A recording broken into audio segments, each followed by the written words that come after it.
Hello, and welcome to today's STEM Pajama Storytime.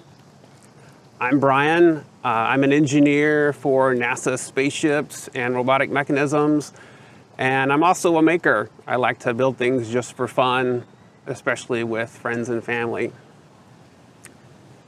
Today's story is about making engineering failure and persistence.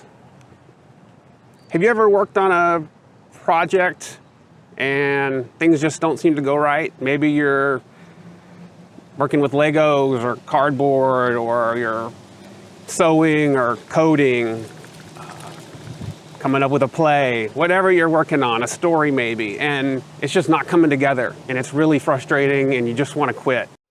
Well, that's normal. That's part of it. In fact, I think the people that experience failure the most are the best inventors, because it means they keep trying and trying and trying.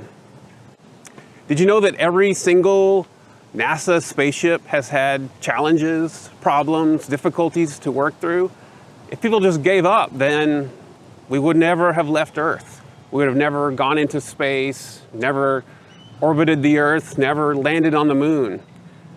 But people did persist. So right now there's people orbiting above us on the space station, conducting all kinds of science experiments, learning more about our universe and ourselves, because people persisted.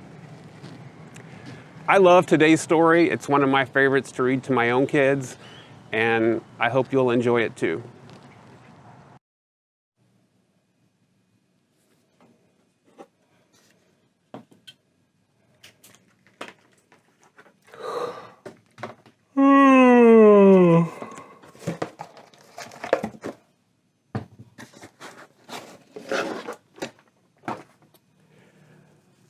Tonight we're going to read Rosie Revere Engineer by Andrea Beaty, illustrated by David Roberts.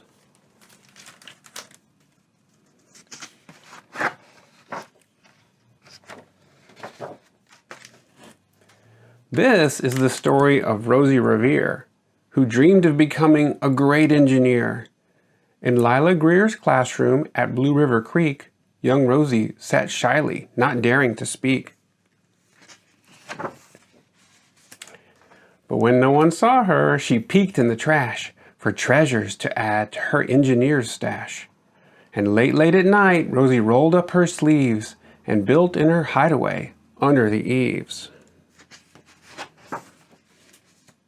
Alone in her attic, the moon high above, dear Rosie made gadgets and gizmos she loved. And when she grew sleepy, she hid her machines far under the bed where they'd never be seen. When Rosie was young, she had not been so shy. She worked with her hair swooping over one eye and made fine inventions for uncles and aunts, a hot dog dispenser and helium pants.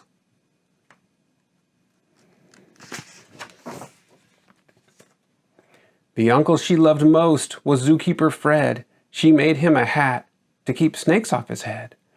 From parts of a fan and some cheddar cheese spray, which everyone knows keeps the pythons away.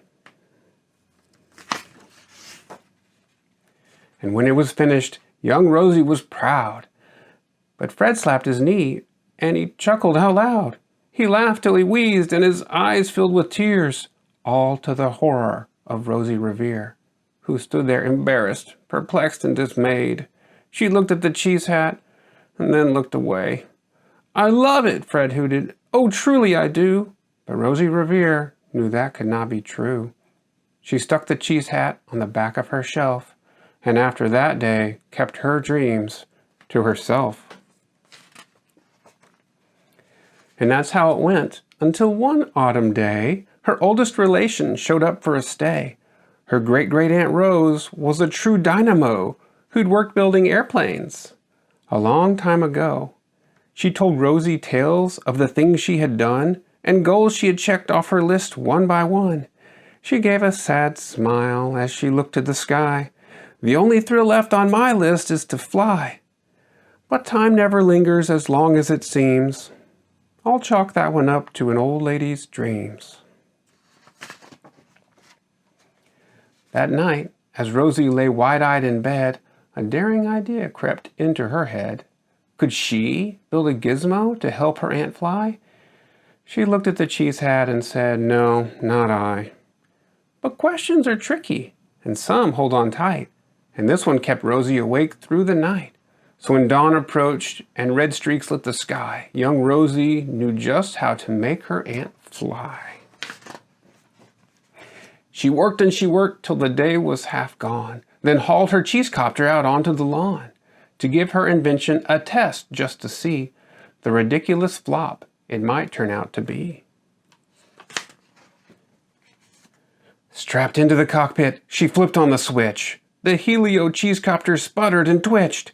It floated a moment and whirled round and round, then froze for a heartbeat and crashed to the ground.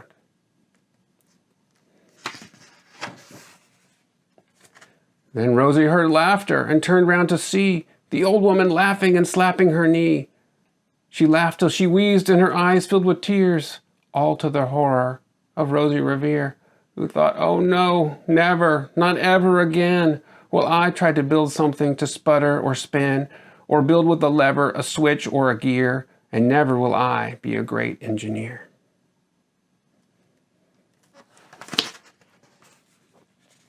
She turned round to leave, but then Great-Great-Aunt Rose grabbed hold of young Rosie and pulled her in close, and hugged her and kissed her and started to cry.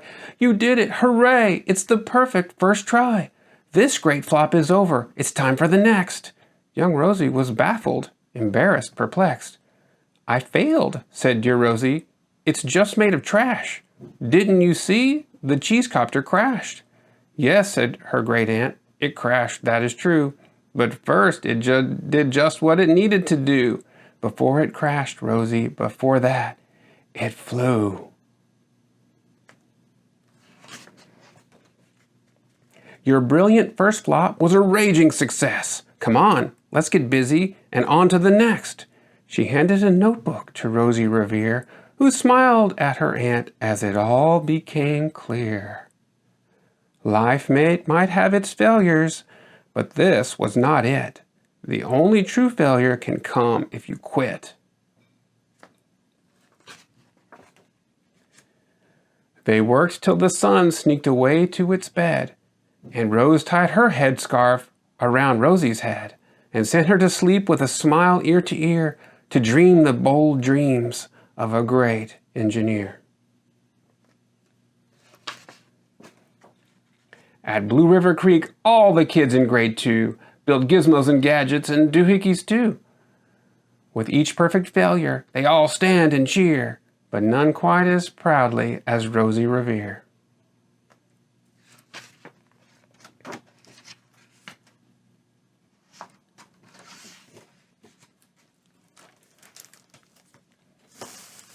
The end. So what did you think of today's story? Are you glad Rosie persisted? I was thinking about the best engineers I know. They're creative, playful, and imaginative. And I realized that describes you guys, kids. You're the most creative, playful, imaginative people I know. So I hope you'll persist when things are challenging, when it seems like you can't do it. I hope you'll persist. And I also hope you have a good night and sweet dreams.